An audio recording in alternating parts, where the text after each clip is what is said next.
Olá, internauta ligado no facebook.com/, Jornal Repórter Diário. Uma ótima tarde para você. Seja bem-vindo mais uma vez ao Rastilho, o resumo semanal do noticiário aqui do ABC Paulista. Política, cidades, esportes, cultura. A gente traz aqui todas as notícias das 7 cidades do ABC Paulista. Meu nome é Carlos Carvalho e estou acompanhado de Samuel Boss. Boa tarde, Samuel. Boa tarde, internautas. Boa tarde a todos. Ao Newton, Gustavo e Carlos. Isso aí. Gustavo Bueno também, boa tarde. Boa tarde, Carlos. Boa tarde ao Samuel Boss, a você que nos acompanha aqui no Rastilho e também ao Tristão. Isso aí. E hoje o Rastilho acrescentando um formato novo aqui, tendo convidados. E o primeiro convidado é o cientista político Newton Tristão. Newton, boa tarde. Seja bem-vindo aqui ao Rastilho. Boa tarde a todos. É um prazer estar aqui participando desse programa. Então vamos começar com um assunto que foi o principal nosso da semana passada. Só foi ele, ocupou 90% do Rastilho da semana passada, mas vai ocupar mais uns 5% agora.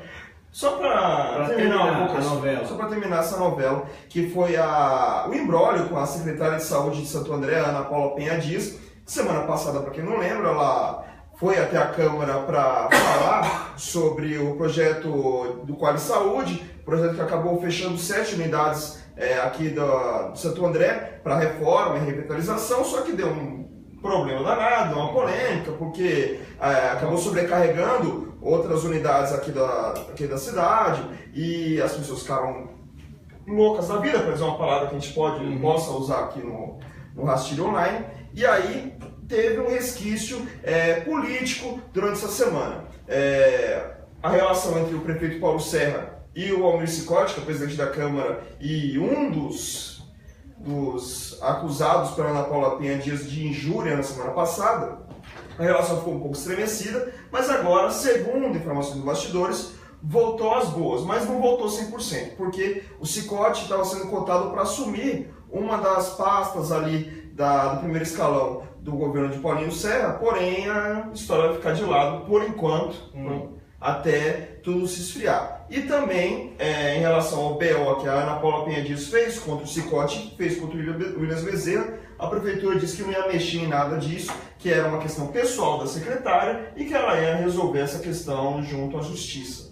Esse é o primeiro ponto. E o segundo ponto, o Williams Bezerra essa semana que disse que ia processar a Ana Paula Penha Dias por causa da acusação dela de injúria e até de acusação de agressão física que ela teria sofrido de militantes do Partido dos Trabalhadores após a saída dela da Câmara Municipal. A gente falou muito a semana passada da questão dos palavrões, a questão do... Tá dentro do jogo, a questão da violência que ela teria sofrido, que ainda não existe prova nenhuma. Aliás, agora a assessoria do Williams Bezerra argumenta que está juntando materiais aí para comprovar que não houve agressão. Porque agora surgiu a história também. Primeiro falaram que ela tinha sido chutada na saída da Câmara. Isso, que e agora tem uma história, os cabelos dela no agora tem estacionamento. essa história de puxão de cabelo. E aí é o lado do Williams Bezerra. Diz que não teve nada e que eles vão apresentar vídeos e tudo que provem que de fato nada ocorreu. Já tem o lado da secretária que garante que foi agredida. Mas já tem uma consequência política que é o Sicoti não ter mais a participação direta no primeiro escalão do governo. Que não ia acontecer, não. Eu também já acho Que é uma mentira. Eu também acho que isso não iria acontecer. Como que ele ia participar do governo? Se ele vai sair candidato, ele tem que se ausentar. Eu também acho que isso não correria de qualquer jeito. Eu acho que na verdade, é que nem a gente falou semana passada, a cortina de fumaça, a questão do xingamento dentro do jogo, nós estamos vivendo um momento chato pra caramba da política. Pegaram lá uma ligação do Aécio, falando como se ninguém soubesse como que se fala no ambiente da política, né? Ou se fala assim, olha, eu quero mandar aquela vossa excelência aí para aquilo. Jamais. A política é um ambiente de palavrão, assim como o futebol é um ambiente de palavrão. O Sicoti falou, tal, dentro do jogo. A secretária foi xingada lá dentro do jogo também, ela é mulher pública. A única coisa que a gente falou é da agressão física. Agora, sobre essa questão do Sicoti, o que ele tinha para definir primeiro escalão, ele tinha que ter definido no início do ano, que aí dava tempo de ele trabalhar, fazer as coisinhas dele lá e tal. Quando chegasse no final no início do ano que vem, ele vai ser candidato, ele tem que se ausentar do executivo. Agora não faz sentido nenhum ele deixar a presidência da Câmara para isso, né? A não ser que... Mas será que esse convite também não é uma forma do Paulinho Serra tirar o cicote do... Pode ser, uma tentativa talvez de esvaziar. Nos bastidores ele não quer ter um candidato do governo na eleição de 2018.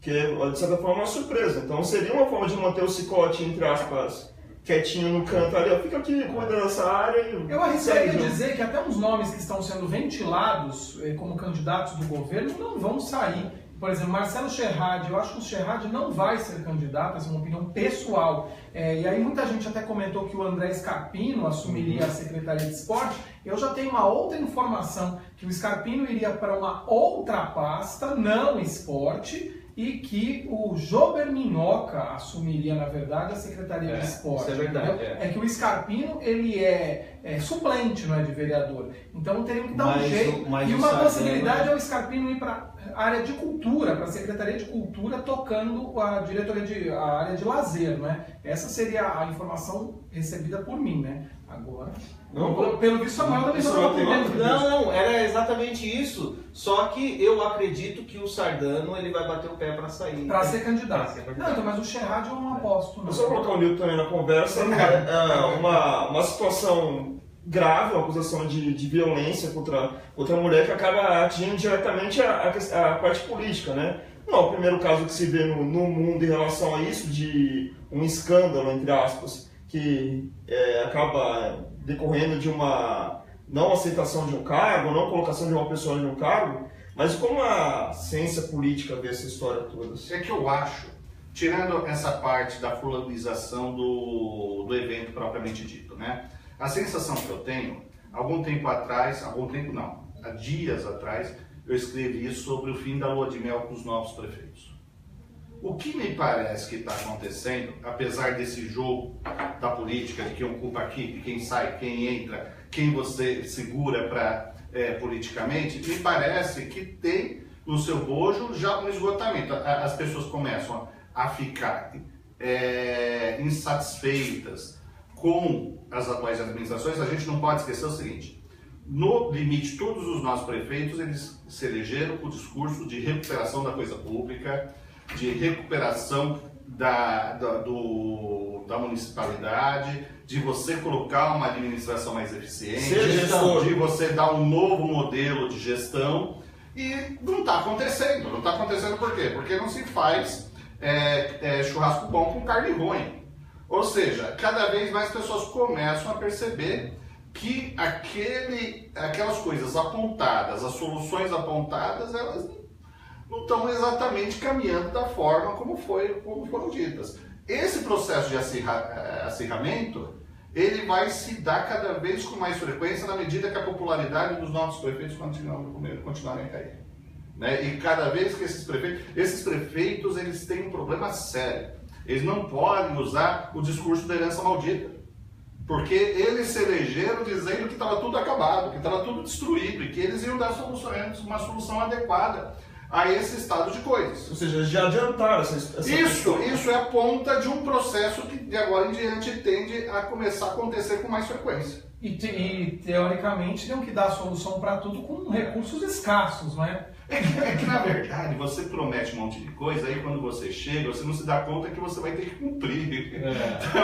Então você fala o seguinte: olha, eu vou fazer uma administração com uma gestão exemplar. Só que para você fazer uma administração com uma gestão exemplar, você tem que ter instrumentos para isso. Mas aí, Tristão, eu até agregaria um outro elemento nessa conversa. Você não acha que nesse caso específico de Santo André, não necessariamente ocorreu uma indisposição da cidade com relação à gestão como um todo, à administração como um todo, mas especificamente com esse projeto, que já a saúde era uma área debilitada em Santo André, falta de medicamento, o atendimento deixando a desejar, você ainda fecha 7 unidades de uma só vez, esse projeto não pode ser, aí o que eu ia dizer, ele não pode detonar essa insatisfação geral. O Paulinho, ele começou um projeto de marketing, espalhando placas pela cidade, placas outdoors, dizendo o seguinte: se economizando, a gente faz muito mais. Primeiro, uma coisa não está diretamente relacionada à outra. O cidadão, ele não está preocupado com a economia do erário público, ele está preocupado com muito mais. Aí, de repente, você fala o seguinte, tá, cadê o muito mais?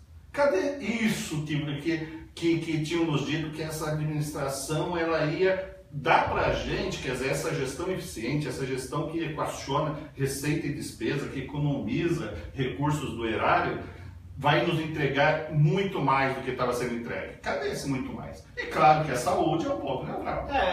E há também um outro fator aí que há uma economia e ela é seletiva, né? Ela mostra que nem quando você economizou o carro, deixou o carro lá na frente do passo.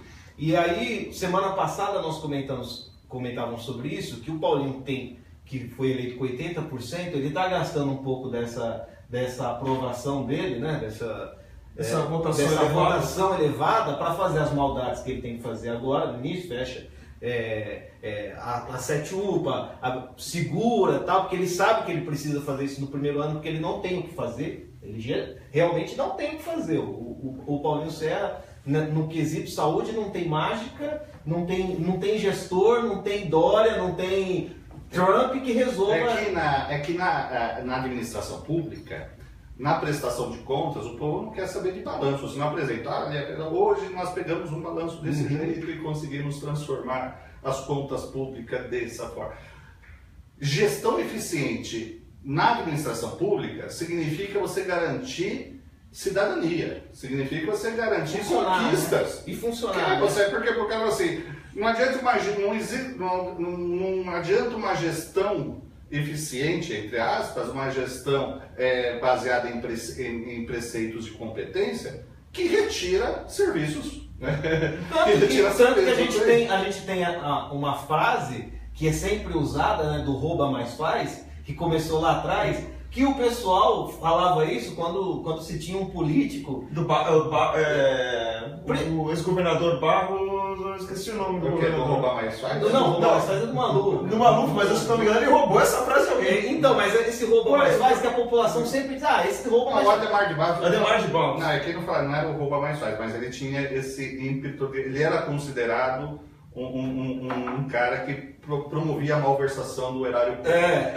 E aí vem essa... A malversação. Então a gente tem o povo tem essa coisa, né? De assim, vamos apresentar o balanço, mas não está funcionando. Não está funcionando, aí o cara lembra, né? Pelo menos o outro roubava, mas fazia, né? A gente tem essa tipo para simplificar a situação, para fazer um exemplo mais popular, podemos dizer assim, é igual se hoje falam no futebol dos números, né? Teve tanto por cento de posse de bola, deu tanto chutes ao gol, mas o time perdeu de 1-0. E aí, perdeu, né? O público, por mais que você apresente a economia dos gastos públicos, economia com comissionados e tudo mais, se a saúde não estiver funcionando, se o ônibus não der um bom atendimento, se o cara não tiver um bom atendimento na escola, o filho dele não tiver uma boa educação, a gente não tá nada. Na verdade, é tudo isso aí. O Rogério Ceni saiu de São Paulo apresentando índices estatísticos maravilhosos. O resultado que Baena, você ia falar uma coisa, eu queria colocar isso com o Newton, que é cientista político, que durante a campanha se faz as pesquisas qualitativas e as quantitativas. Né? Certo. As qualitativas é para o candidato saber o que ele vai falar para a população. Né? E qual o discurso que ele vai levar. O grande problema é depois, quando ele ganha a eleição, é de transformar aquilo que ele falou em realidade. Mas é que tá, eu acho que eu só tive a oportunidade e o prazer de trabalhar com o Mário Covas na primeira gestão dele, né? E o Mário, ele tinha um negócio fantástico, que eu acho, mesmo eu fazendo pesquisa, eu sou profissional dessa área, eu vivo desse produto, né? Mas o Mário, ele tinha um negócio, pessoal, isso daí eu não falo. Mesmo que o povo queira ouvir isso eu não falo. Porque está em dissonância com aquilo que eu acredito. Ele acredita, Precisa ter, o que a gente perdeu foi essa grandeza. De dizer, olha, isso aí o povo quer ouvir, mas não vai acontecer, né? Mas vai acontecer. Hoje para ganhar fala qualquer coisa. E outra coisa que a gente tem, há muito tempo atrás, algum tempo atrás, né? Todo político ele pensava diante da seguinte dicotomia. Existe um discurso para vencer o governo, para vencer a eleição, e outro para governar. Quer dizer, a prática de governo, ela não tem nada a ver com o discurso de campanha eleitoral. Só que isso mudou com as redes sociais, porque antigamente qual que era a máxima? O brasileiro tem memória curta. Né? Todo mundo tem memória curta, ninguém vai lembrar do que eu falei, não sei o que. Hoje não, com as redes sociais, os caras lembram o tempo. E resgatam coisas. Tem como arquivar, né? Tem como arquivar, então você vai bater, você falou isso, não sei o que.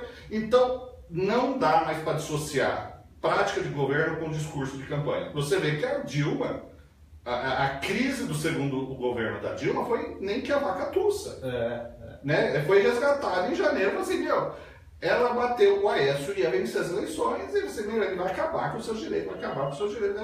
Chega em janeiro, ela faz tudo aquilo que ela acusava que o Aécio ia fazer. E aí foi quando deu um puta rebu e que demonstra que mudou a consciência política do brasileiro. Não aguenta mais para o cara se elegeu com o discurso de que ia recuperar as contas, ia impor uma administração eficiente, que isso ia gerar um avanço nas conquistas. Ele tem que entregar. Ele tem que entregar, porque é isso que as pessoas estão esperando. Baiana, o que nós temos aí de... Não, eu ia dizer... Não, antes de você dizer só das participações do pessoal...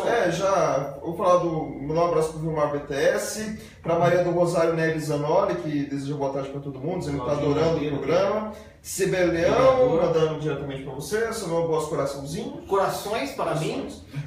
O vereador de Diadema, Paulo Bezerra, do PV, também dizendo que tá assistindo o programa. Também é vereador. Claudinho Monteiro, a Maria Rosário, de novo, falando que... Sara Braga Soares. A Sara é minha namorada. Olha, tá vendo? audiência qualificada. Deixa eu mandar mais uns abraços aqui, ó. Sara, para você, também Carlos Eduardo, a Fabiola Fernandes Cardoso, o Homero César Fernandes, também a Wanda Helena Machado. Muito bem, vamos participando aqui na caixa de comentários da live do facebook.com/Jornal Repórter Diário. A gente Posso postou fazer aí, né? Não, é rápido. Para fechar o Eu assunto. só ia dizer que essa história toda, ela só serviu para retardar qualquer mudança que tivesse na cabeça do Paulo Serra nesse secretariado dele.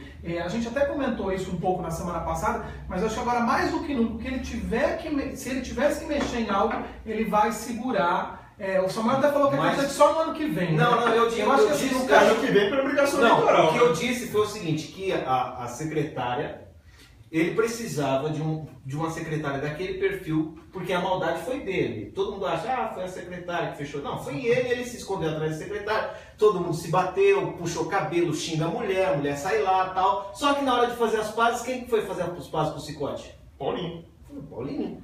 O que demonstra o quê? Que ela estava lá e ela vai continuar sendo Mas eu acho que xingada. não só se ele tivesse que trocá-la, mas se ela tiver, que eu também não descartaria essa possibilidade, se não tivesse rolado nada disso, dela mesma entregar o carro. Eu já até ouvi mas ela isso vai, nos ela bastidores. vai chegar, Mas vai assim, segurar eu acho que ela até agora semana ela que vem. também, se ela estivesse com essa intenção de entregar o carro, ela agora não entrega, ela vai segurar também. Ela vai fazer, é o que eu disse, Paulinho vai transformar ela com Judas. Aí depois do ano que vem, o ano que vem, trocamos a secretária, aí já as 7 UPAs voltam a funcionar, tudo volta a funcionar e a culpa não é dela. Não, eu creio que a saída dela, se tiver que ocorrer, vai ser tranquila, Samuel. Não, tranquila vai ser. O problema vai ser assim, quando o discurso entre os vereadores, que são, na verdade, os vereadores de situação, repercutem aquilo que está dentro do governo, do núcleo duro do governo, né? Aquela que vai para o povo, vai ser exatamente isso. Olha, já trocou a secretária e tal, agora vai melhorar. Mas agora é só o tempo geral que vai acontecer realmente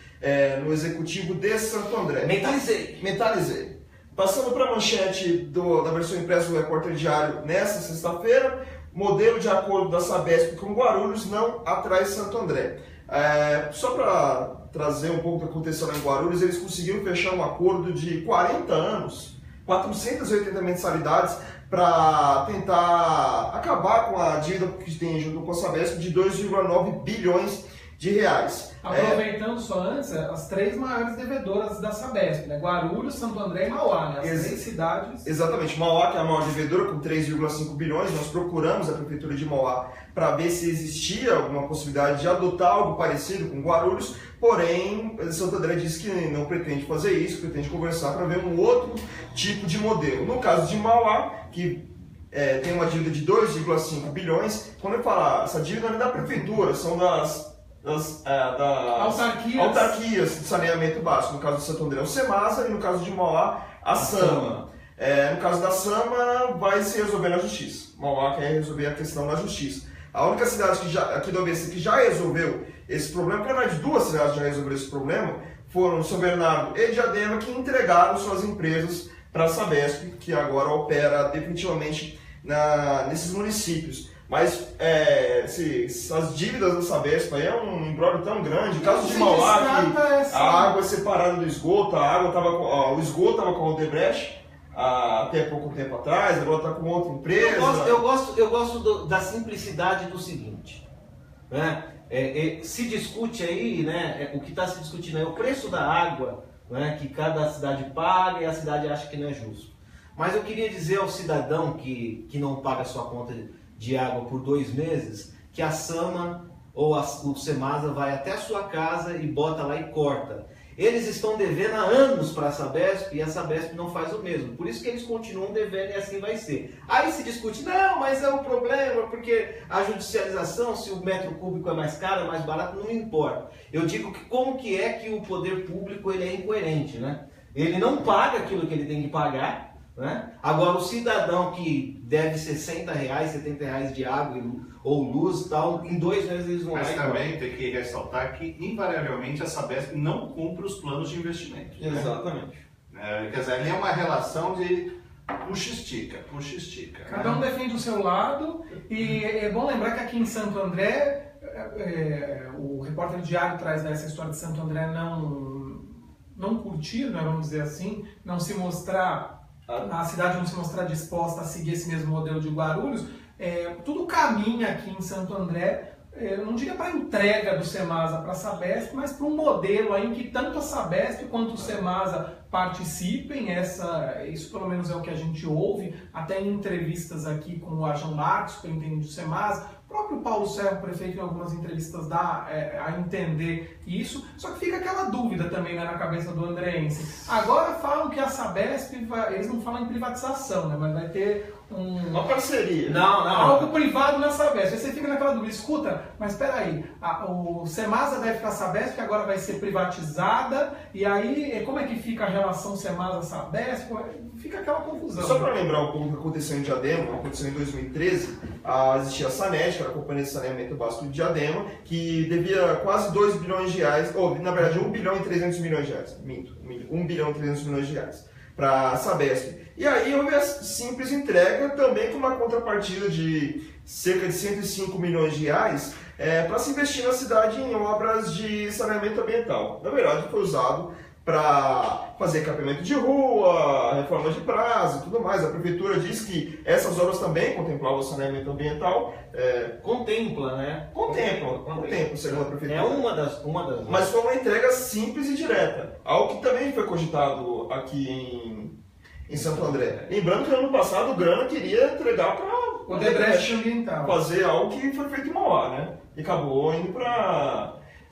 Foi anulado. Foi indo pro inferno, isso daí, graças a Deus. Esse assunto é a mesma coisa que a gente fala sobre ver como se é feita a salsicha. É melhor não ver, porque os bastidores dessas coisas sobre saneamento básico, lixo, água, esgoto e tal, são conversas que permeiam além do nosso imaginário, né? Porque a gente vê a campanha da Sabesp sobre vamos diminuir a água e tal, só que ela o consumo de água, só que 49% da Sabesp é de investidor quer lucro, alguma coisa tem que acontecer. Que a gente também tem que levar em consideração o seguinte, que há 20, 30 anos atrás, ou até mais, o SAI, DAI, SEMASA e assim por diante, eram caixas fortes para as prefeituras. né? Então, o caixa dessas autarquias sempre foram utilizados como recursos complementares ao da municipalidade, ao da prefeitura. Então, tem que se levar em consideração a gestão desses recursos, porque foi mais ou menos o que se discute com a Previdência. Né?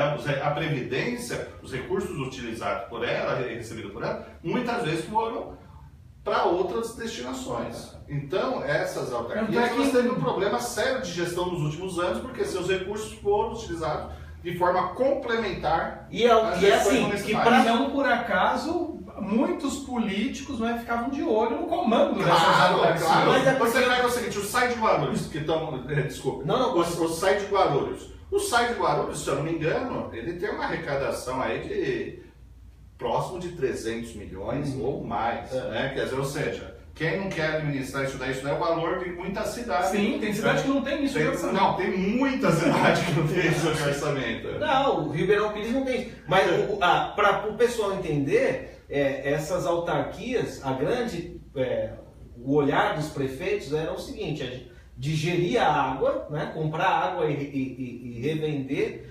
Por quê? Porque há um fluxo de dinheiro mensal, que a prefeitura geralmente não tem. Né? A prefeitura vive sazonalmente de arrecadações de impostos. Então você tem no primeiro semestre, é ótimo para a prefeitura. A prefeitura adora o primeiro semestre. Né? E parece que é o mundo, porque tem PVA, IPTU. Chega no segundo semestre, tem que pagar 13º, e aí a prefeitura fica fazendo refis, e faz isso, faz aquilo e tal. Então, para as prefeituras, era algo que era assim, era o dinheiro que entra todo mês, porque a pessoa que paga a conta de água está lá. O grande problema é que se tornou, essas autarquias, a moeda de troca, no período eleitoral, principalmente cidade de segundo turno, né, que aí é a grande moeda de troca, é a autarquia da água, em Mauá é assim, em Santo André é assim, não sei como que era Diadema, e a questão da cidade não fazer os investimentos que é necessário.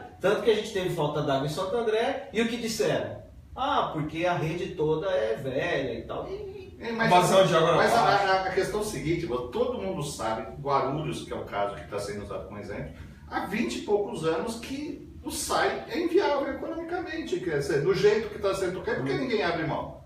Poderia ter, a coisa de 20 anos atrás, se discutia passar toda a água de Guarulhos para a Sabesp. Por que não foi passado? Porque ninguém quer abrir mão. Né? Aqui no ABC, uma cidade que diz que está tudo bem, que o quadro é favorável para a manutenção da autarquia é São Caetano, né? Onde o DAI, inclusive, vai ter um novo modelo, passa já a ter um novo modelo, não só no tocante à água e esgoto, mas também agora ao saneamento ambiental, a coleta de lixo e todas as outras políticas. Porque não tem mais esse interesse de meio ambiente, foi extinta na gestão do Paulo Pinheiro. Não tem nem árvore lá. Não tem nem árvore, mas agora toda a gestão de meio ambiente de Santo André, de São Qual Caetano, que é o crime ambiental que alguém pode cometer em São Caetano? Mas olha, vamos falar sério agora. É bater num tucano na rua, provavelmente. Beto Vidossi, que entra na rua e alguém bater. Recentemente a CPTM foi acusada de crime ambiental lá em São Caetano com aquelas árvores centenárias ali na região da estação. Não se restringe a árvore. Não, mas eu tô falando, é que ele falou que não tem árvore. Não, hoje o SPTV mostrou as poucas que tinham. As porcentagens. São Caetano no ABC é a única cidade que tem 0%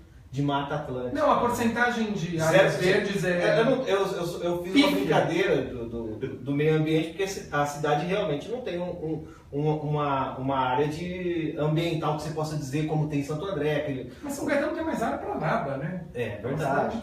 A não ser que a gente faça uma floresta pro alto aí, né? Mas então, lá cogita-se até a mudança de nome do DAI, né? Por conta desse fato de agregar outros serviços aí. Segundo o prefeito Aurico, o DAI vai virar o SEMAS dos anos 90. Essa é a expressão. O que o Paulinho não quer, o Aurico quer hoje. A Maria do Rosário Neves Zanoni diz assim, nós fazemos de conta que acreditamos e os órgãos públicos fazem de conta que prestam serviço para a cidade.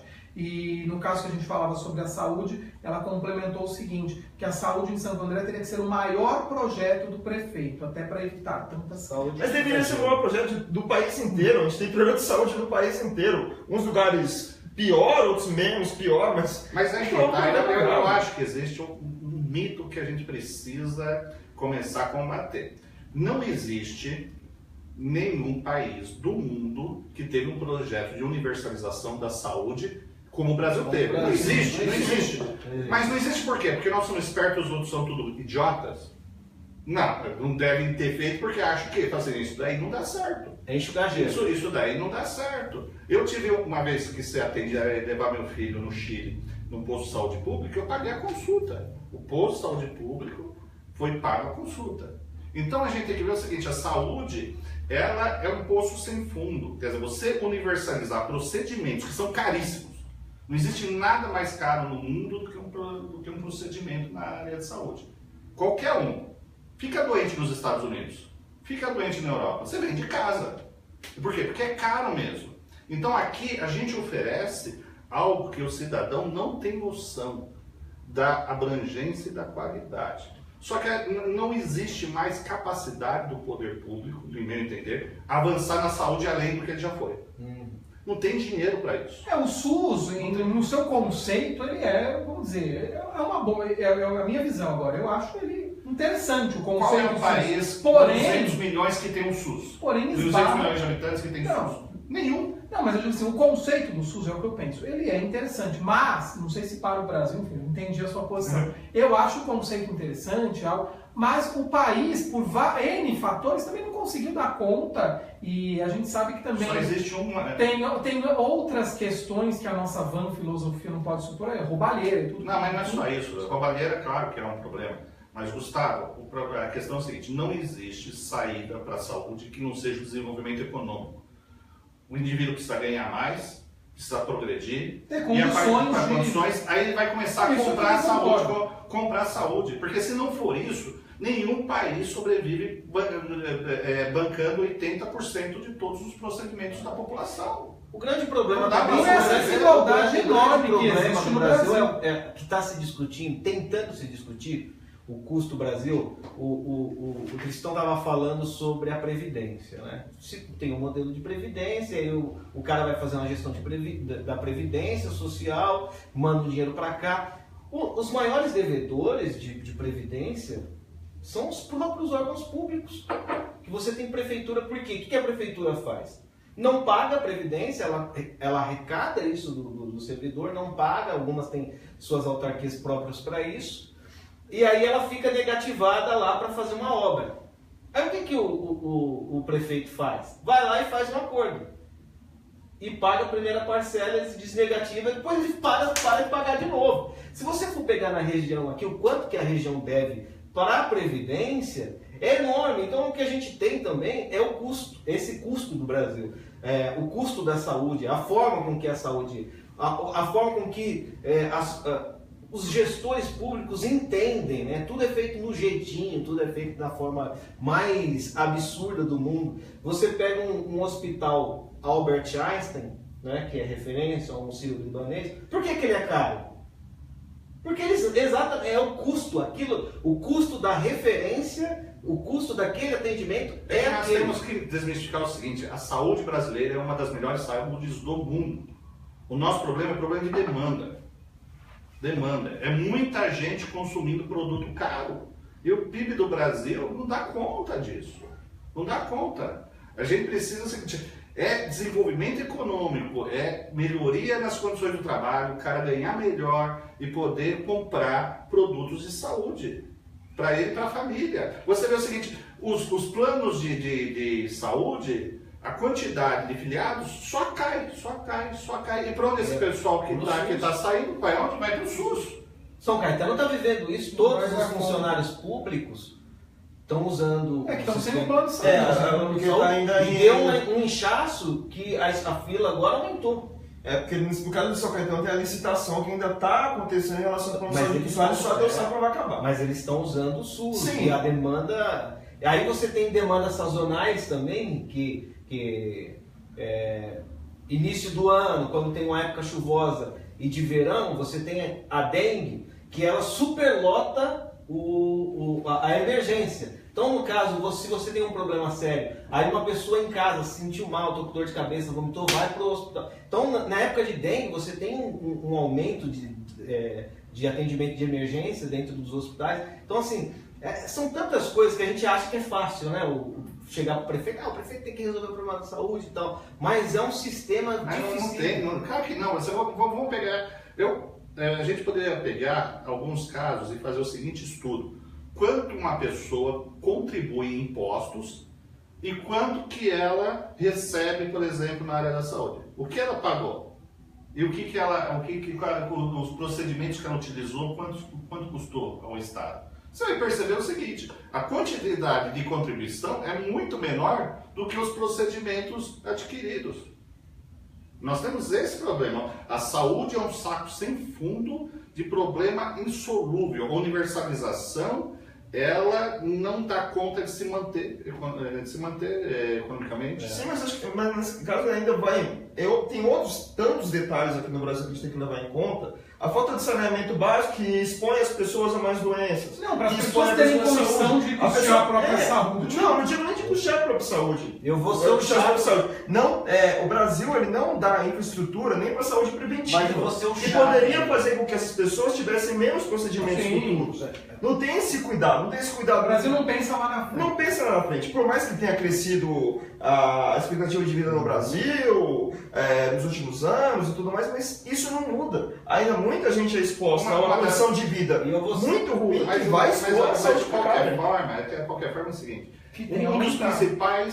uma das principais reclamações do usuário, por exemplo, é a falta de remédio. Eu quero saber em quais países do mundo se dá remédio gratuito nos postos de saúde, nos hospitais. Você vê, eu não estou discutindo aqui o seguinte, eu acho que se bate injustamente na saúde. Nós temos uma saúde de excelente nível. O nosso problema é a quantidade de gente que utiliza o sistema. Não é o sistema em si, nós não temos um sistema ruim, nós não temos um sistema precarizado.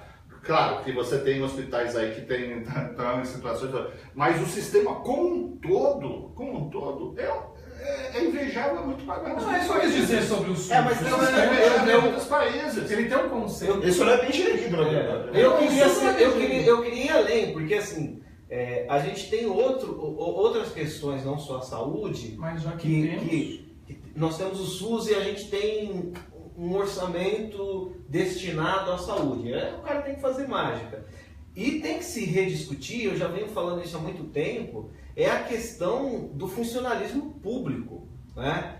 Todo mundo me odeia quando eu falo isso. Você está falando de funcionalismo? Falo, porque consome 50% do orçamento de uma cidade. Mas não o problema é o seguinte, é que e aí você associa 50% com a prestação do serviço, né? Porque se ele consumisse 50% e gerasse uma prestação mas o que eu estou dizendo é esse 50% que consome, que está lá há 30 anos e às vezes não se recicla, não tem a gente tem a estabilidade do concursado.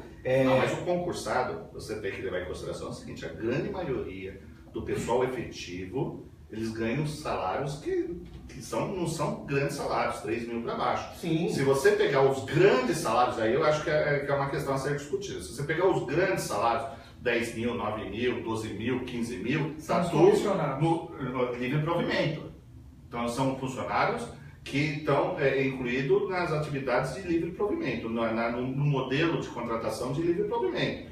Agora eu pergunto o seguinte, esse cara, porque você chega numa empresa para ganhar 10 mil reais, você tem que ter um conjunto de atributos que te qualifiquem para isso.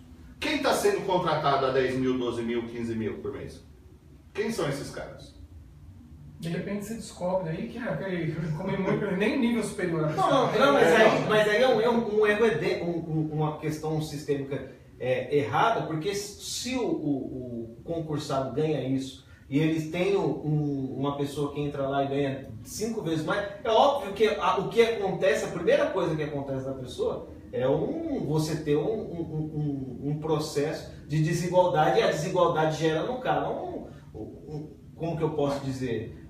Mas não tem mais aquela... Eu acho que esse não é o problema. Uma frustração. Eu acho que não é esse o problema real. O problema real é o seguinte, se chegasse um cara com uma baita formação para ganhar 10, 12, 15 mil reais, o pessoal de 3 mil para baixo ia reconhecer o seguinte, esse cara ele tem uma competência. Agora, se chega um rapaz para ganhar 10 mil reais porque ele teve 700 votos para vereador, e que ele ou tem porque uma ele trabalhou na campanha, e que ele tem uma liderança em determinado bairro, então ele é importante que faça parte do governo. Ou seja, isso daí tem uma distorção terrível. Terrível, porque você está contratando o indivíduo não pelos atributos, não pelo que ele pode devolver para a sociedade. que ele pode devolver para você. Ele pode devolver para o governo. No caso político. No caso político. Infelizmente, o que mais acontece? Não tem jeito. O que o segura o governo. Mas nós temos erros gravíssimos nessa questão de orçamentária. É que nem o orçamento para a educação de 25%. É importante 25% para a educação?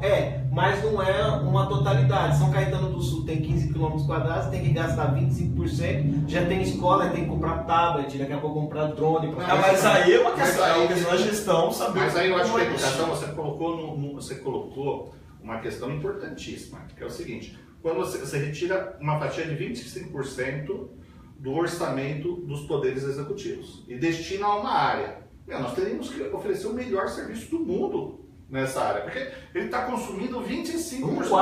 Um quarto do orçamento. Os nossos alunos, os nossos jovens, nossas crianças teriam que falar 3 línguas. Né? Você teria quer dizer, o Brasil teria que ser uma Coreia do Sul, teria que ser uma Singapura.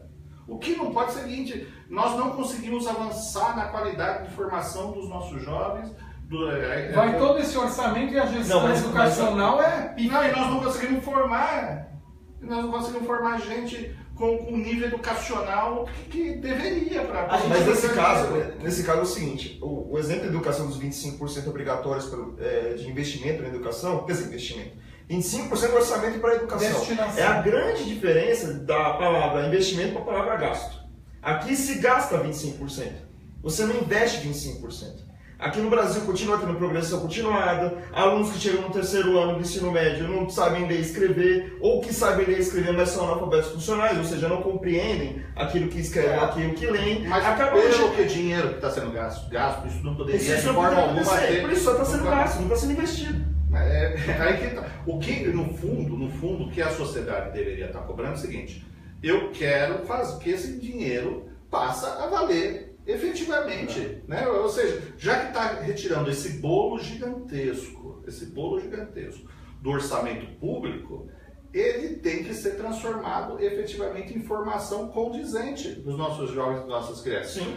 Singapura fez isso, Coreia do Sul fez isso, por que a gente não consegue? Então, mas o problema, assim, a gente vê quando tem pela qualidade dos nossos políticos. Quando a manifestação... Não, mas eu vou além. O dos nossos políticos. A manifestação popular pede saúde e educação. Mas o primeiro poder público a ouvir o cidadão é a Câmara, né? Que você chega ali e tem muita gente... a Casa do Povo. A Casa do Povo. Vai lá e enche... Eu rodo todas as câmaras, já estive em todos os gabinetes, eu nunca vi um pai chegar lá e falar assim, a qualidade da educação está horrível, eu gostaria de reclamar. Não, a única coisa que se reclama é a vaga de creche, como se a educação fosse a vaga de creche. Então assim, o que passa daí para adiante, se o filho está na terceira série, está aprendendo que tem que estar na terceira série de uma escola particular, é secundário, porque as pessoas estão mais preocupadas em trabalhar e ter onde deixar o filho do que a qualidade do que está sendo aplicado ali. As pessoas não sabem o que está sendo aplicado para o filho dele de 1, 2, 3 anos. O que eles estão estudando? Eu tenho medo também da qualidade dos nossos vereadores. Mas é uma consequência. Se a qualidade da educação está ruim, imagina uma coisa, é efeito dominó. Só para a gente seguir para outro assunto, o rastilho hoje vai ser longo. Hoje o rastilho vamos ficar cantando só para terminar, e quando há também manifestação da POSP, que são os professores, não há também um pedido de qualidade. A POSP sempre é só salário. Outra coisa. Não existe assim, a pedagogia é ruim. Não, é salário. Qualquer mudança, inclusive, qualquer tentativa de mudança no formato da educação, principalmente do Estado, a POSP mostra os dentes, rosna. A POSP, ela briga para manter esse modelo que está aí dado. Né? Contra todos os tipos de mudança, a Fiesp sempre bateu de frente. Vamos lá, seguir para outro assunto. A gente estava falando de saúde, de saneamento. Falando de educação. Mas vamos voltar para a saúde de novo, porque segurança. Lá em Mauá, o Átila Jacomussi, prefeito de Mauá, quer reduzir a participação da Fundação ABC na saúde do município. Hoje, 57,87% do que teria que ser gasto na saúde, do que está orçado para a saúde de Mauá, é gasto diretamente com a Fundação ABC, que necessariamente não demonstra um bom serviço. A Fundação ABC é alvo de reclamação em todas as cidades pela qual ela passa. Não só pela qualidade de serviço, mas pelo que a gente estava dizendo sobre os altos gastos com determinados funcionários que não retornam um serviço de qualidade para a população. Inclusive, no caso de Mauá, recentemente teve um protesto de ex-funcionários da Fundação ABC que trabalhavam no Hospital Nardini. 150 deles foram demitidos e não receberam seus direitos. Por mais que a Prefeitura já tenha enviado à Fundação ABC o dinheiro devido da parceria. Ou seja, a Fundação ABC aí deve ser algo que deve ser muito bem investigado para ver como está sendo gerenciado esse dinheiro que sai também do bolso público para bancar essa parceria. Igual a Sama e o que a gente estava dizendo aqui. Quanto se gasta com a Fundação ABC? Em Mauá são cerca de 125 bilhões dos 300 e... Nas 7 cidades... tem que fazer uma recuperação grande. Eu acho. 2 milhões. Quase 2 bilhões, eu acho, parece. E é o seguinte, é uma fundação que, interessante isso, né? Que se diz independente, mas quem indica o presidente é o prefeito, né? Cada ano é um prefeito. Santo André, São Bernardo, virou a grande acolhimento político do que você estava dizendo, dos altos salários de pessoas que eram candidatos a vereador, apoiou tal, a saúde, de fato, é que eles dizem ter condições de fazer, a gente vê alvo de reclamação.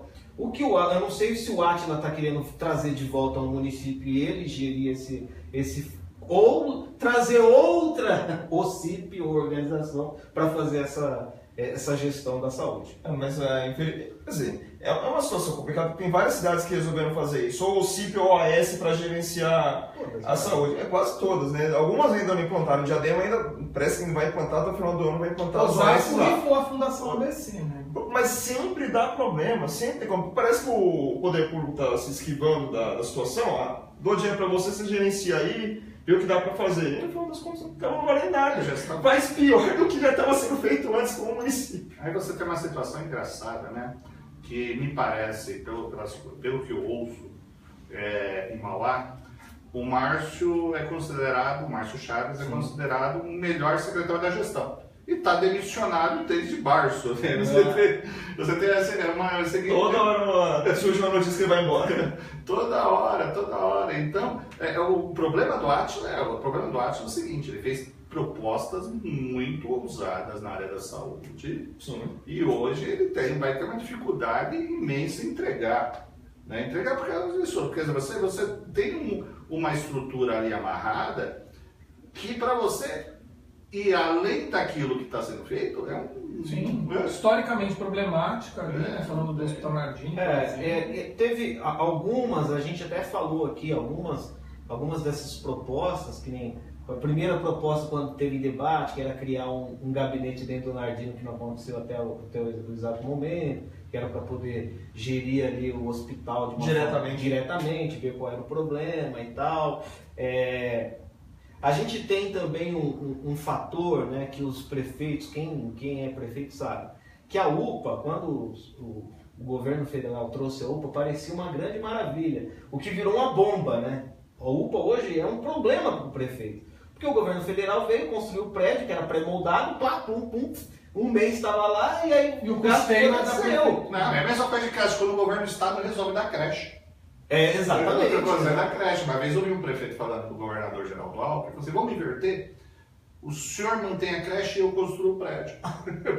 Porque o prédio é a parte mais barata. A mesma recuperação acontece em relação à UPA. O governo federal manda o dinheiro para construir a UPA, constrói legal, mas o custeio vocês estão falando. Vê como que está funcionando o SAMU em Mauá. Tá aí problema sério. Não, mas o caso do SAMU é um caso interessante porque é o seguinte, o governo federal das ambulâncias e tudo mais, o sistema é todo do governo federal e o município não pode mexer. Mas caramba, você não deu recurso para o município para trabalhar para a saúde do município. Vocês não têm a impressão, por exemplo, que no caso de Mauá, o Átila está aí com medidas muito populistas até o momento e está mais pensando no ano que vem, na eleição do pai como deputado? Eu acho que o Átila ele entregou muitos outdoors desde o início do mandato, porque você passa por Mauá. A cada 50 metros, 50 metros você passa por um outdoor, né? Eu acho que o Átila, ele tem, obviamente, não vamos tirar o mérito da vitória dele. Não, de forma alguma. Ele construiu até de maneira brilhante algumas coisas. Só que, assim, vai ter um momento que o Átila vai ter que entregar tudo que ele está falando. É o que eu quero dizer. Ele, no momento, você não acha que ele está com a cabeça mais em eleição do ano que vem do que o Átila ele tem uma visão de ser o melhor prefeito. Né? Ele quer. Tanto é que em tudo o pai dele ele está pensando, lógico, de uma forma com marketing e tal. Primeira coisa que ele fez foi essa mudança visual, porque o que ele quer transpor na cabeça das pessoas? Olha, mudou alguma coisa, né? Essa coisa da mudança, é amarelo, então onde você vai tá tudo amarelo, tem. Só que desde que eu sou criança eu vejo o prefeito fazer isso. Um entra é vermelho, aí outro vira azul. Seja mas o Donizete nessa parte de comunicação ele foi ruim. Não no sentido de comunicação. Mas o amarelo que está lá em Mauá não significa que a comunicação está boa. Não, eu não digo isso. Eu digo assim, ele foi ruim de fazer o marketing. Não porque porque o Donizete teve muitas conquistas que o pessoal não soube exatamente por isso. O Átila, ele tem uma visão do seguinte: olha, nós vamos fazer uma rotatória, chama a banda, sabe, coisa de interior? Leva a câmara inteira, mas tira o que mais me incomoda é a presença do pai. Fogos numa rotatória, entendeu? Então, o que mais me incomoda é a presença do pai em todos os eventos. Fogos numa rotatória. O que eu acho é o seguinte: o princípio do marketing ainda não foi alterado, mas não tem mais jeito de você manter um marketing baseado em ilusão. Não dá mais. O marketing tem que ser a representação daquilo que está sendo entregue, das mudanças efetivas. Porque não adianta. Fernando Henrique uma vez falou em relação ao Dória, apesar de eu discordar de alguma coisa, mas o Fernando Henrique falou o seguinte: olha, em São Paulo, aqui a cidade está muito bonita. Né? Só que se você baixar o celular e olhar, isso foi o Fernando Henrique. De forma geral, é o seguinte: a gente entrou num período de cyberpopulismo, onde político de Facebook, onde a realidade daqui não é a mesma realidade que o cidadão está vivendo. Você constrói uma realidade aqui, a hora que o cara sai de casa e olha no entorno dele, você, cadê aquela cidade que eu vi aqui? Deixa eu olhar de novo, né? Então, isso daqui está se tornando uma arma. Isso virou uma arma e os prefeitos eles podem se afundar nisso. O Dória é um exemplo diferenciado. O Dória tem outro nível de dinâmica, ele tem outro nível de articulação e ele não vai continuar no mandato de prefeito. Ele já construiu a ponte dele para outro lugar. Agora, os prefeitos que estão aí usando o modelo Dória vão ter que passar 4 anos. Eles vão ter que passar 4 anos. Eles vão ter que passar 4 anos e a partir, vou falar o seguinte, esse ano já está acabando, mas a partir do ano que vem, com conversinha furada, vestir de gari, fazer pintar muro, sabe? Esses misancênios, eles não vão ser mais tolerados. Não, mas eu acho que até a questão Dória, o Dória já deu uma desacelerada um pouco nessa... Sim, a população também viu que esse marketing em São Paulo não colou. Porque a demanda começou a ser tão grande, porque vem problema. Acabou a lua de mel, acabou a lua de mel, a pessoa acorda com um mau hálito de manhã e tal. E hoje você passa em vários lugares e você fala, cidade linda. E aí você tem a Globo. Cadê a cidade? Não, cidade linda. Não, mas aí você tem a Globo que tá ali com a SPTV, todo dia agora buscando um problema. Né? E mostrando esse problema, Agora, eu só gostaria de fazer, não posso mudar um pouquinho de assunto? Eu só queria fazer um comentário rápido, só para dizer porque que eu acho, para não ficar um atrito aí que eu falei que me incomoda o pai do Átila presente. O Ademir já como presidente da O Câmara. legislativo, teoricamente, né, teria que fazer a fiscalização ali do executivo. Não, ele está ali fiscalizando. O legislativo, a função dele é propositiva e fiscalizatória. Então... Mas não, eu só queria fazer uma adendo, porque há um tempo atrás, algum tempinho atrás, o vice-governador Márcio França, ele foi no programa Roda Viva e ele disse o seguinte: a Folha de São Paulo foi a primeira a falar do Dória enquanto candidato a presidente da República.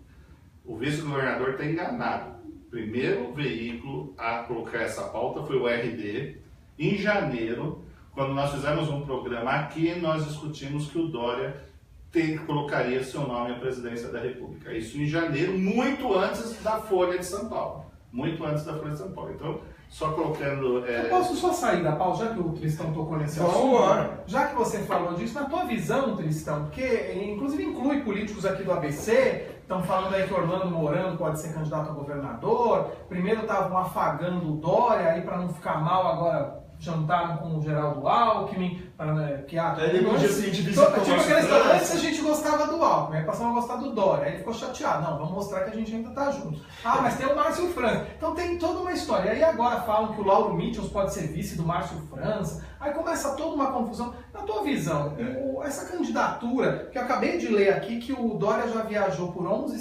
cidades, tem 96 convites para receber homenagens pelo país. Então, assim, você acredita que ele pavimentou já, inclusive viajando com alguns prefeitos daqui? A gente até falava outro dia na caravana do Dória, só não vai quem já morreu, você falou pra mim. Então, assim, um monte de prefeito viajando com o Dória aqui do ABC. Ele pavimentou... Eu acho que ele construiu um caminho que não tem volta. Assim, alguns falam assim, não, ele vai acabar sendo candidato a governador. Não acredito. Porque se ele queria candidatura a governador, ele já teria essa candidatura. Ele não precisaria ter construído essa narrativa que ele construiu. Ele não precisava ter se envolvido em toda essa estrutura de viajar por para fora, de fazer o contraponto ao Lula. Se ele quisesse ser o candidato a governador, ele teria aceitado com o Geraldo já aceitaria na hora. Ele não precisaria ter feito tudo que ele fez. Meu sentimento é o seguinte: o Dória construiu e será candidato à presidência. Quem sai do PSDB, o Dória ou o Geraldo Alckmin, nesse caso? Porque o Dória promete juras de amor e... Não, juras de amizade, mas não... E o Dória, ele fala umas coisas muito interessantes. Ele fala assim, eu não vou disputar contra o ex-governador Geraldo Alckmin no partido. No partido. Sim, dentro do PSD. O que eu imagino, mudou a legislação há algum tempo atrás do tempo de filiação partidária, ou seja, são 6 meses. Então o Dória não tem pressa de sair do PSDB. O Geraldo quer antecipar para o final do ano a convenção, o que me parece que ele também não conseguirá. Por quê? Porque tem procedimentos para você montar uma convenção que eu acho que não vai dar tempo. Só vai ter eleição do PSDB no final do ano, mas não vai ser uma convenção para escolher. Não, o que poderia? Só para deixar claro que a gente já anunciou uma eleição. O que poderia acontecer é, dentro dessa eleição, ele, por aclamação, ser elevado a candidato, coisa que eu acho que não vai acontecer. Ainda mais dentro do PSDB, que os caras ficam tudo mureiro, cara. O que eu acho que não vai acontecer. Meu sentimento. O Dória vai continuar. Saiu uma pesquisa Ipsos, coisa de 15 dias atrás, que mostra uma diferença muito grande de potencial de voto entre ele e o Geraldo. O que eu acho que é a estratégia do Dória é a seguinte: de chegar lá na frente, a própria cúpula do partido falar, Geraldo, tem que ser o cara, não é você. O Geraldo, eu não sei se ele aceitaria na boa isso daí. Pode ser que o Geraldo continue impondo a candidatura dele, e por uma questão de mais proximidade com a estrutura partidária, ele acaba... E a gente tem um bastidor ainda mais além, né? Porque se a gente for um pouco mais para trás, quando o Geraldo foi candidato em 2006, ele criou uma instabilidade a nível nacional gigantesca, tanto que ele foi para o segundo turno quase sem o apoio de alguns. O Geraldo teve menos votos no segundo do que no primeiro. Aécio Neves. Milhões de votos. Então, assim, Aécio Neves, José Serra, que são grupos completamente diferentes do Alckmin. Porque o Alckmin, ele acredita que tudo é feito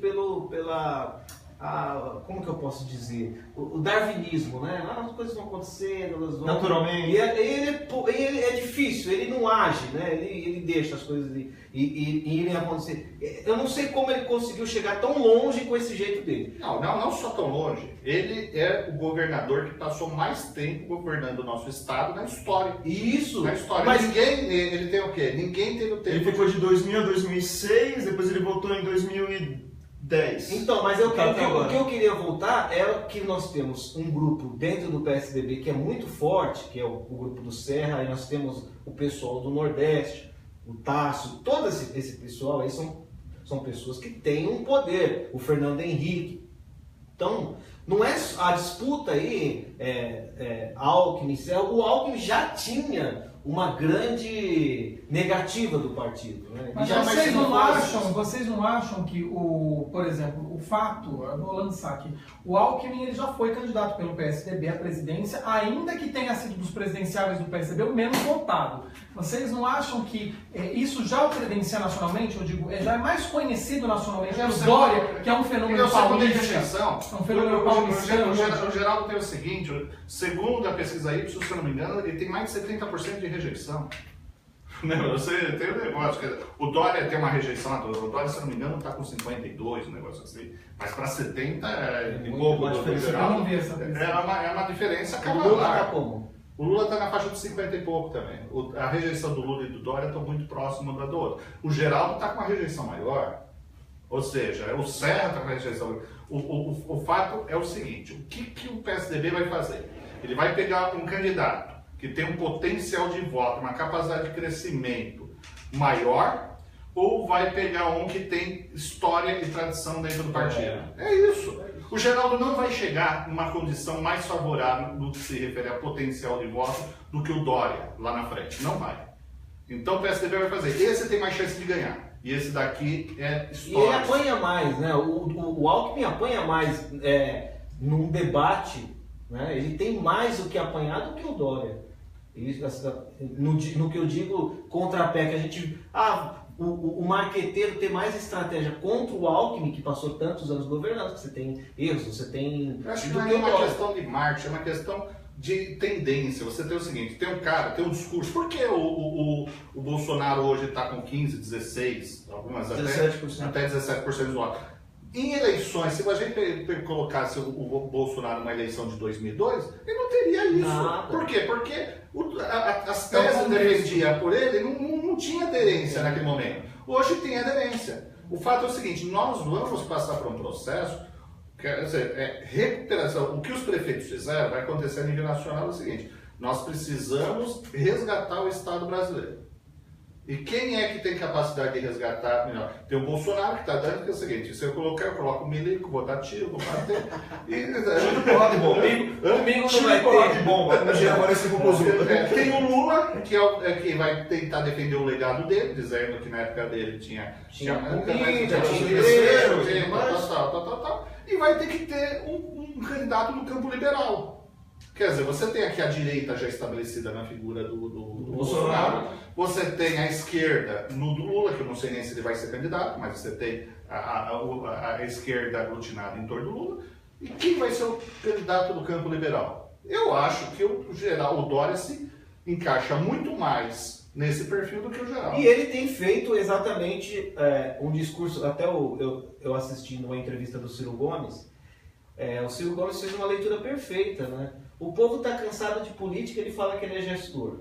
Mas eu acho que isso já não está colando mais. Não, eu digo porque assim, ele é um gestor que está tendo mais ações políticas. Mas o eleitor ali na hora da eleição, ele não... O gestor foi não aplicado.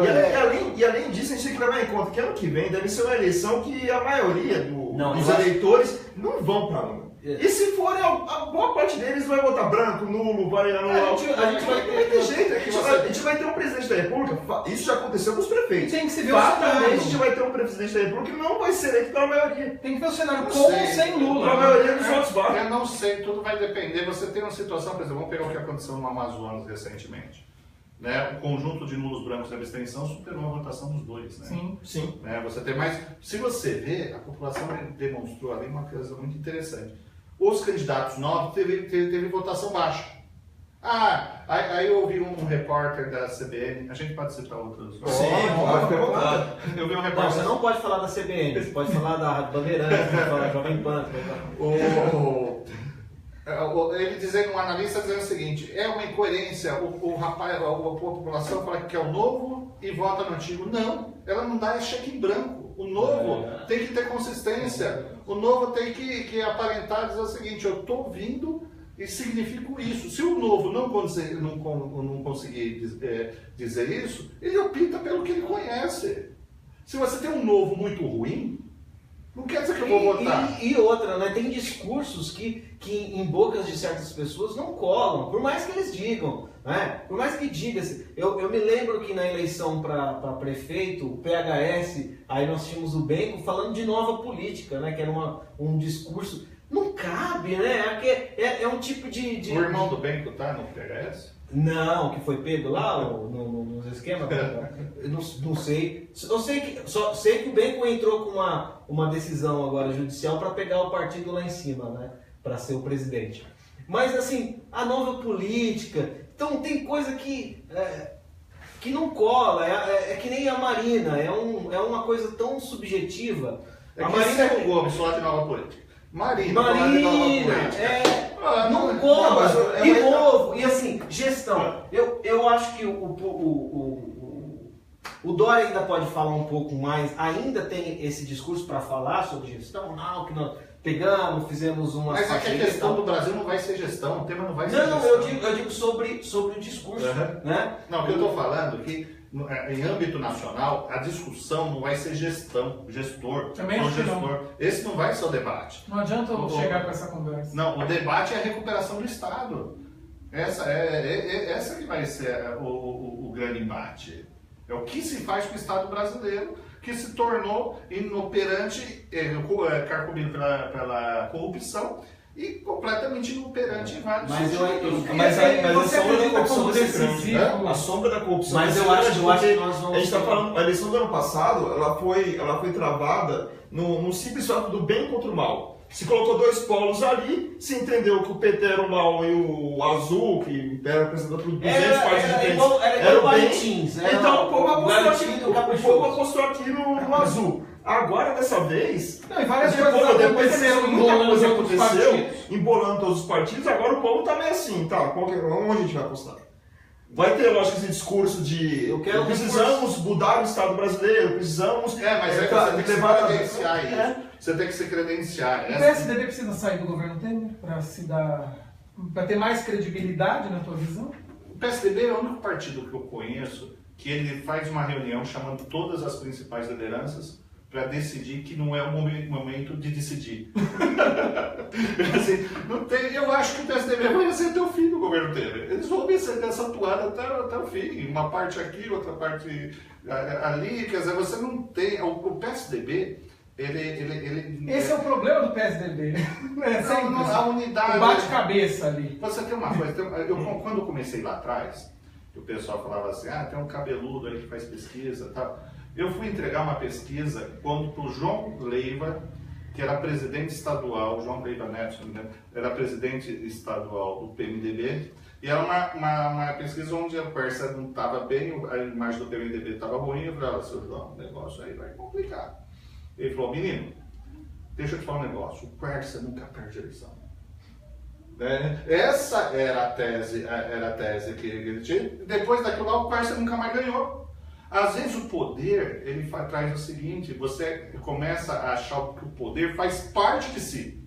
Você não está no poder, você é o poder. Você é o natural da história, é o ganhar. Então, a partir daí, você para de ter a necessidade de formular, de ter coerência, de elaborar política no sentido de você, quer dizer, o diálogo com a sociedade, ela perde sinergia. Porque você já está achando que é natural você continuar ali.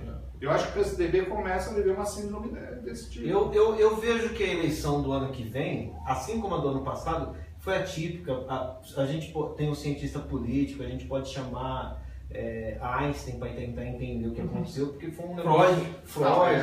Aí ele vai... Não, porque é tudo relativo, né? Fazer relatividade... Pô, mas a eleição do ano passado foi esquisita. Agora, do ano que vem, eu acredito que nós vamos ter uma coisa muito parecida com o que aconteceu nos Estados Unidos, não do perfil dos candidatos, mas a população, eu acho que em 2014 ela já se dividiu muito, as regiões do país. Eu acho que a gente vai ter um acirramento um pouco maior,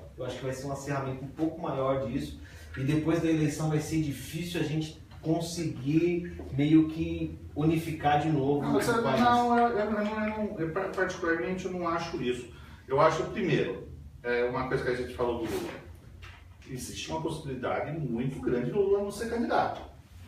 E se o Lula não for candidato, o PT está numa situação dificílima. Provavelmente o candidato seria o Fernando Haddad.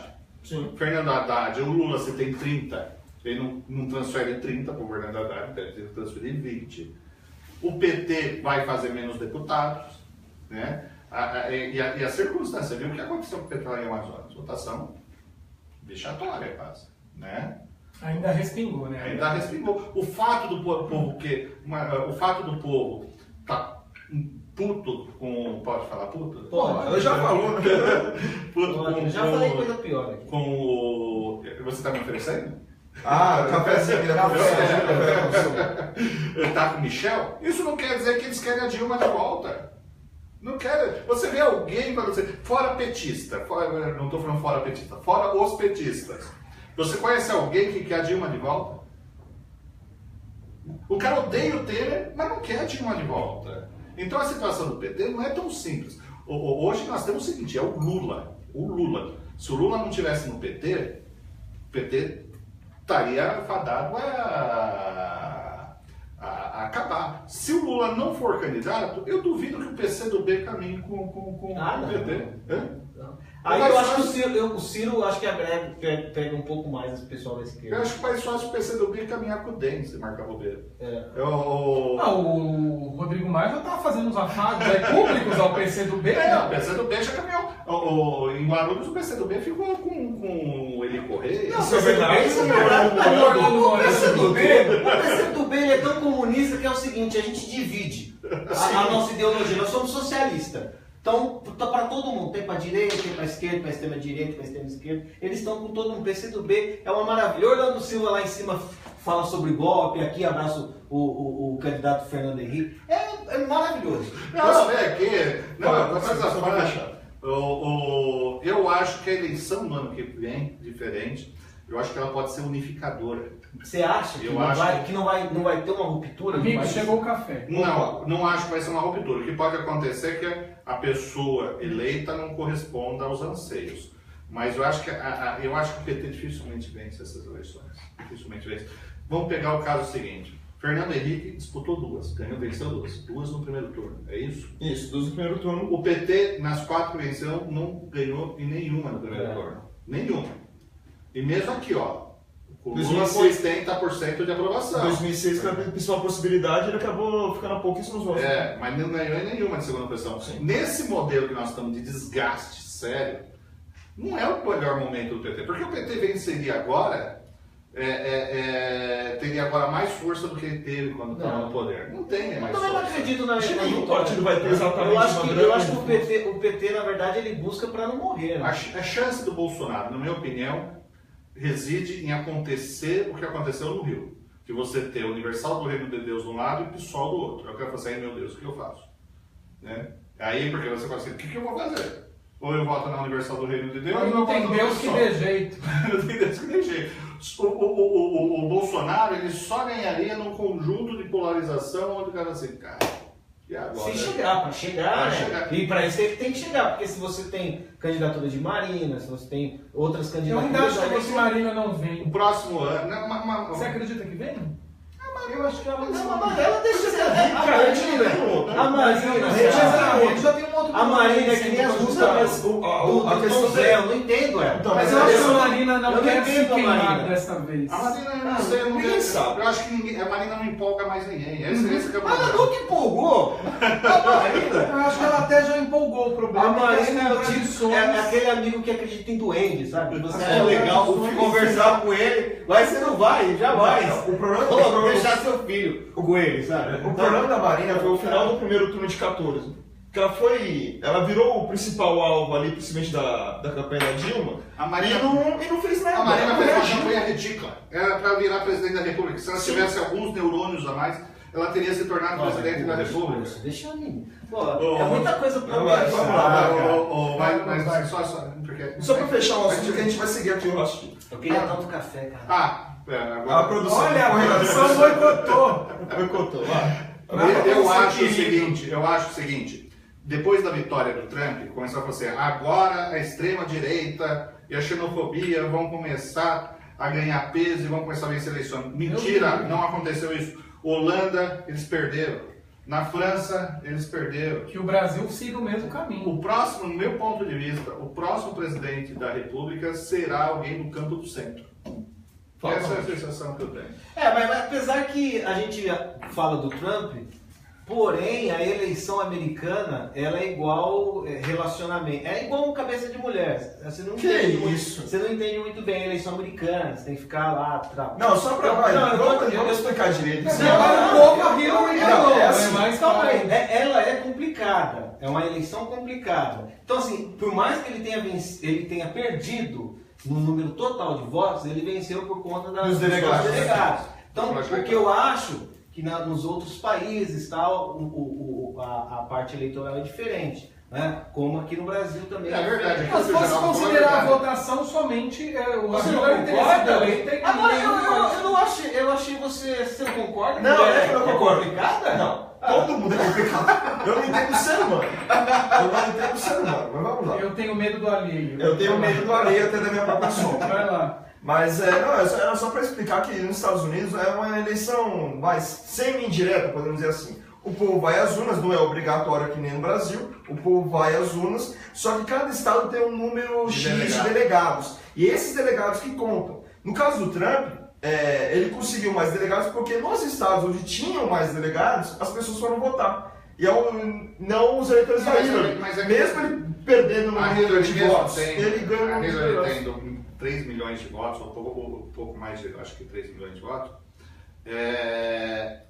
Você tem o seguinte, ali pêndulo, ele é muito engraçado, porque se a diferença na Flórida tivesse sido 1000 votos assim, para Hillary, a presidente era ela, não era ele. Exatamente. Né? Então você tem, é uma eleição difícil para a gente entender. Agora eles defendem, o que o americano... Estão certo como o americano defende esse modelo, que eu acho que é uma defesa até interessante. Assim, se não fosse esse modelo, todos os presidentes da República teriam saído ou da Flórida, ou de Nova York, do estado de Nova York, ou da Califórnia. Assim, esses 3 estados teriam eleito, se for... Os que decidem. Teriam eleito todos os presidentes da República. Esse modelo permitiu que estados pequenos, como foi o caso do Bill Clinton, como foi o caso do Obama, conseguiram eleger presidentes da República. Exatamente. Só que a gente vai... Nossa, nós falando de mundo, falando de saúde. Vamos voltar para o ABC. Não voltar para o ABC, mas a gente já falou de eleição.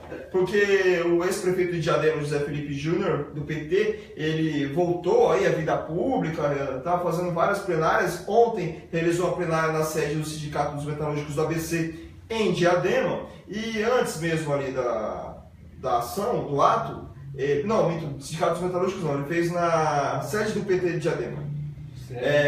Ele falou sobre as eleições, a possibilidade dele ser candidato a deputado federal. Ele até relatou que o PT, numa diretriz nacional, está pedindo que todos os ex-prefeitos que tiverem algum tipo de força grande nas suas cidades, que saiam candidatos a deputado federal para ajudar o partido a ter mais votos dentro da legenda e assim poder aumentar a bancada do PT. Só que no caso de Diadema tem duas questões graves. A primeira é que Diadema não é uma cidade que historicamente elege um deputado. Na verdade, o Zé Augusto foi eleito deputado estadual, o Mário Reale deputado estadual e o próprio Felipe, em 2010, foi eleito deputado federal. De resto, ninguém conseguiu essa proeza dentro de Diadema, que se divide muito, dá muito voto para candidatos de fora da cidade. Regina era suplente, né? Regina chegou a ser suplente e chegou a assumir como deputado. Mas no caso de Diadema, a outra situação é que o PT hoje tem 3 possíveis candidatos a deputado federal. O vereador Ronaldo Lacerda, que é da base social do PT, aquela base raiz, podemos dizer assim, do partido, da formação do partido. Tem o Vicentinho, que traz a base sindical, e o Felipe entraria como que já exerce o mandato, né, no caso do Vicentinho. No caso do Vicentinho, mas o Vicentinho que vem caindo a cada eleição, vem caindo a sua votação, e o Felipe seria o, entre aspas, o gestor público, tentando trazer os votos que disputaria com candidatos do governo. Não, todos. Mas vai causar uma celeuma muito grande do PT ter 3 candidatos de uma mesma cidade disputando basicamente os mesmos votos. O PT precisa nesse momento é ter quadro, não importa. O Oswaldo Dias vai mal. O Oswaldo Dias, o Marinho quer fazendo, lógico, o Marinho está fazendo o meio de campo dele, procurando que o Donizete Braga saia à federal. Aqui em Santo André, possivelmente o candidato a federal seja o Eduardo Leite, né? E o estadual o Turco. Então, assim, o PT busca ter quadros, né? E tentar aqueles que estão mais limpos, né? que não estejam naquelas esferas, como que eu posso dizer, odebrechianas, né? Para poder fazer.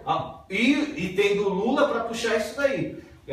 Lembrando que antigamente nós tínhamos o PT com Zé Dirceu fazendo 500 mil votos. Quando... Não tem ninguém do PT hoje você não tem. E você pode ter o seguinte, quem teve a maior votação do PT na última eleição pode sair fora do partido, que é o André Sanches. O André Sanches, ele pode sair. Quer dizer, parece que não vai ser nem candidato. Já deu entrevista, nem pretende ser candidato a deputado federal, porque ele não aguenta mais a política. O Andrés, viu? O Andrés que é do Corinthians e não aguenta política. Presidente do clube, do Corinthians. E além disso, independente da regra que vai ser colocada para a próxima eleição, se vai ser continuar proporcional, se vai ser distritão misto, ou sabe-se lá Deus que vai ser tristão misto. Mas independente, aqui no ABC vai ser uma eleição interessante, porque vai ser meio que cada um por si, Deus por todos, né?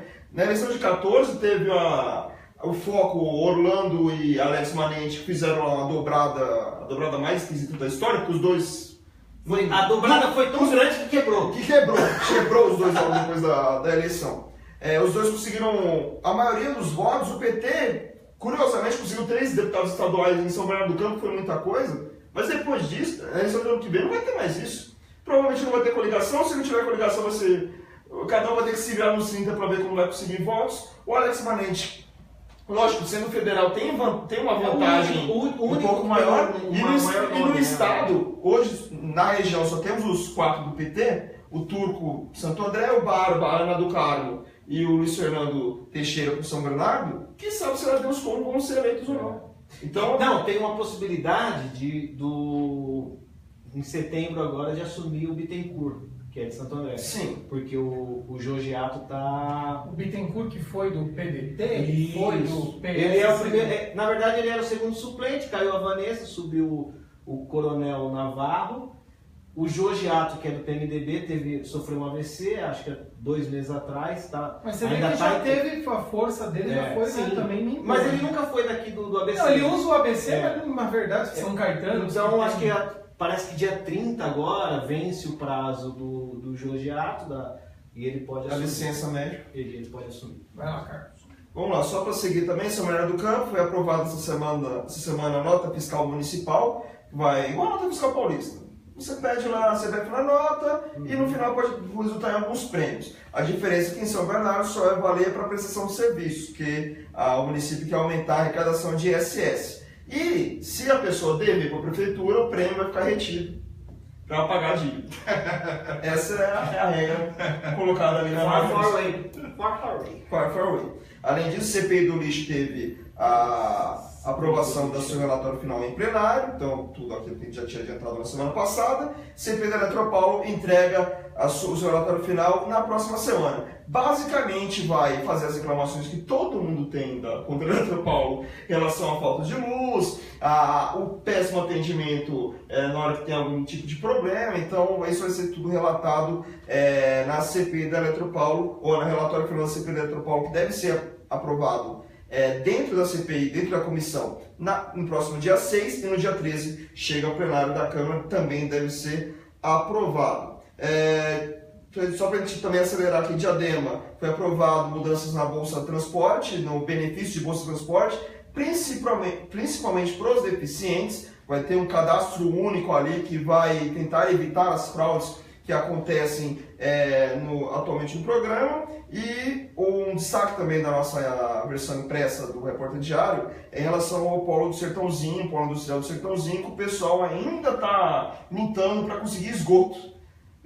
Muita gente tem casa e não consegue esgoto, consegue saneamento básico. Imagina o pessoal do Polo Industrial do Sertãozinho em Mauá, que ainda espera o posicionamento da prefeitura. Isso porque o Polo Industrial do Sertãozinho de Mauá, a grande parte dali dos que a gente chama, como que a gente pode chamar ali, os galpões, são de pessoas ligadas à política. Não, eu diria, aí você também tem uma falta de visão de uma cidade que tem um potencial enorme. Puxa o IPTU do lado do Povoanel, do lado... E aí você vê cada contribuição para o desenvolvimento econômico. Puxa o IPTU do Polo do Sertãozinho para você ver quem que é os donos daqueles galpões. Está errado. E aí vocês querem que eu compreenda o ser humano.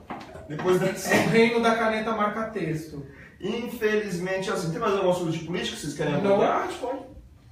Já fechou? Então vamos para a cultura, só para a gente trazer o que vai ter no cenário cultural do ABC nesse fim de semana. Show do Léo Maia, um tributo ao pai dele, o Tim Maia, nesse sábado às 20 horas no Senai Mário Amato, em São Bernardo do Campo, entrada franca. Guilherme Arantes toca hoje no Teatro Municipal de Santo André às 8h30 da noite, ingressos de 120 a 140 reais.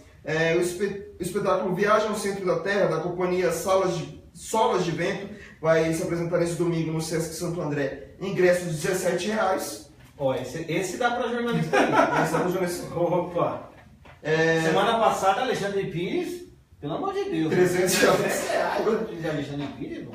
300. R$300. Tinha que cantar todos os álbuns do Só R$300 com o Roberto Carlos Júnior. R$300 eu vou assistir Elton John, mano. Tá louco.